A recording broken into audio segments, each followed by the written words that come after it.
Now you're watching New Indian TV. எனக்கு அன்பான சகோதர சகோதரிகளே, ஆண்டவராய் இயேசு கிறிஸ்து நாமத்தில் உங்கள் அனைவரையும் வாழ்த்தி வரவேற்கிறேன். இன்றைக்கான தினவசனம் சங்கீதம் 94 அதிகாரம் 14 இறைவசனம். கர்த்தர் தம்முடைய ஜனத்தை நெகிழ விடாமலும் தம்முடைய சுதந்திரத்தை கைவிடாமலும் இருப்பார். கர்த்தருக்கு மகிமை உண்டாதாக. இன்றைக்கு இந்த தினவசனம் மூலியமாக நமக்கு எப்பேற்பட்ட பயமாக இருக்கும்போது நம் பரிசுத்த வேதாகமத்தில் இருக்கும் குறிப்பிடப்பட்ட சில புத்தகங்களை நாம் படிக்க வேண்டும்.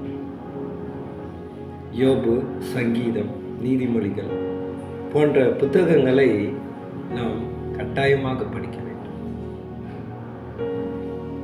எனக்கு பிரியமானவர்களே, ஜெபம் செய்துவிட்டு நாம் பரிசுத்த வேதாகமத்தை படிக்கும்போது ஆண்டவரின் அரவணைப்பை நம்மளால் உணர முடியும். இருண்ட காலங்களில் நாம் தனியாக இல்லை, ஆண்டவர் நம் கூடவே இருக்கிறார் என்பதில் உறுதியாக இருக்கலாம்.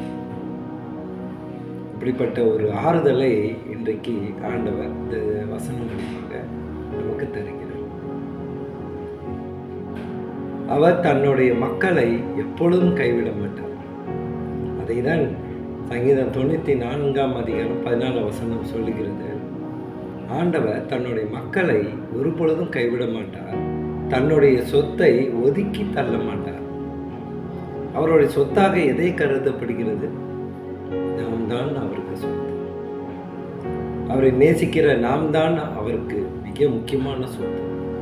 அதனால்தான் நம்மளை கண்மணி போல பாதுகாக்கிறார். அனுதினமும் நம்மளுடைய செயல்களை அறிகிறார். நாம் ஜபிக்கும் பொழுதே நாம் எதை குறித்து விண்ணப்பம் செய்கிறோம் என்று அறிந்திருப்பவர். உலகத்திலே உலக மனிதர்கள் நம்மளை புரிந்து கொள்ளாமல் இருக்கலாம், ஆனால் ஆண்டவரோ நம்மளுடைய ஆழ் மனதின் ஆசைகளை எல்லாம் அறிந்தவர். அவரிடம் நாம் எதை குறித்து அவருடைய நாமத்தினாலே கேட்டாலும் அதை தருவார். எனக்கு பிரியமானவர்களே, ஆனாலும் அவர் சித்தமாக இருக்க வேண்டும்.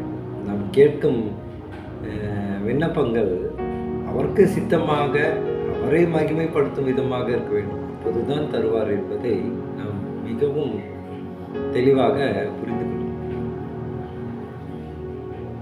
சில நேரங்களிலே நமக்கு ஒரு மன சோர்வு அடையலாம்.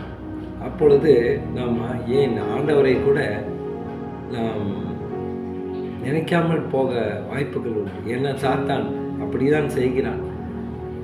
அநேக சகோதர சகோதரிகளுடைய வாழ்க்கையிலே ஒரு அழுத்தத்தை உண்டாக்கி கடவுளிடமிருந்து பிரிக்க வேண்டும் என்பதே அவனுடைய முதல் லட்சியமாக கருதப்படுகிறது. எனக்கு பிரியமானவர்களே, ஆனால் அவர் சொல்லுகிறார், நான் உன்னை ஒரு பொழுதும் கைவிடுவதில்லை, உன் குடும்பத்தை கைவிடுவதில்லை, உன் மகன் மகளை கைவிடுவதில்லை, உன் தலைமுறையும் நான் கைவிடுவதில்லை என்று சொன்னார். அவரை நோக்கி வந்துவிட்டால் நமக்கு எப்பேற்பட்ட காரியமாக இருந்தாலும் சரி, ஆண்டவர் நமக்கு உதவி செய்யும். நம்மளால் மாற்ற முடியாத ஒரு விஷயத்தை மாற்றுவதற்கு நமக்கு ஆறுதல் தருவார். அதை மாற்றிக்கொள்ளும் மனப்பக்குவத்தையும் மாற்றிக்கொள்ளும் மன வலிமையும் தருவார். பெரியமானவர்களே, இப்பேற்பட்ட ஒரு ஆசீர்வாதம், இப்படிப்பட்ட ஒரு அன்பான தேவனோடு நாம் எப்பொழுதும் தங்கி தாபரிக்க ஜெபிப்போம். ஸ்தோத்திரம் கர்த்தாவே, துதிக்கிறோம் எங்கள் அன்பை நேசரே. அப்போ நீங்கள் சங்கீதத்தில் சொல்லப்பட்டது போல நீர் ஒரு பொழுதும் எங்களை கைவிட மாட்டீர்கள். அப்போ எங்களுடைய கஷ்டங்களை எல்லாம் நாங்கள் கண்ணுக்கு பார்க்கும் பொழுது நீர் உடனே வந்து எங்களுக்காக உதவி செய்கிறீர்கள். எங்கெல்லாம் தடைகள் ஏற்படுகிறதோ அங்கெல்லாம் நீர் வந்து அந்த தடைகளை உடைக்கிறீர்கள். நன்றி அப்பா. எங்கள் அன்பு சகோதர சகோதரிக்காக நான் ஜெபிக்கணும் கர்த்தாவே. அவர்கள் சிந்தித்திருக்கும் ஒவ்வொரு காரியத்திலும் அதை வெற்றி பெற நீர் கூடவே இருந்து உதவி செய்யும். ஒரு வழியை காட்டும் ஆண்டவர். எங்களுக்கு வழிகளில் தெரியாத ஆண்டவர். நாங்கள் வழி தவறி போட ஆடுகளைப் போல இருக்கிறோம்.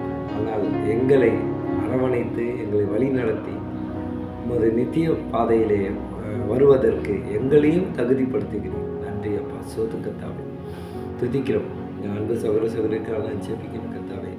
அவர்கள் செய்யும் ஒவ்வொரு காரியத்திலும் இருந்து வெற்றி பெற செய்யும் கர்த்தாவை துதிக்கணும். இயேசு மூலியமாக ஜெபிக்கணும். நல்ல பிதாவே. ஆமென்.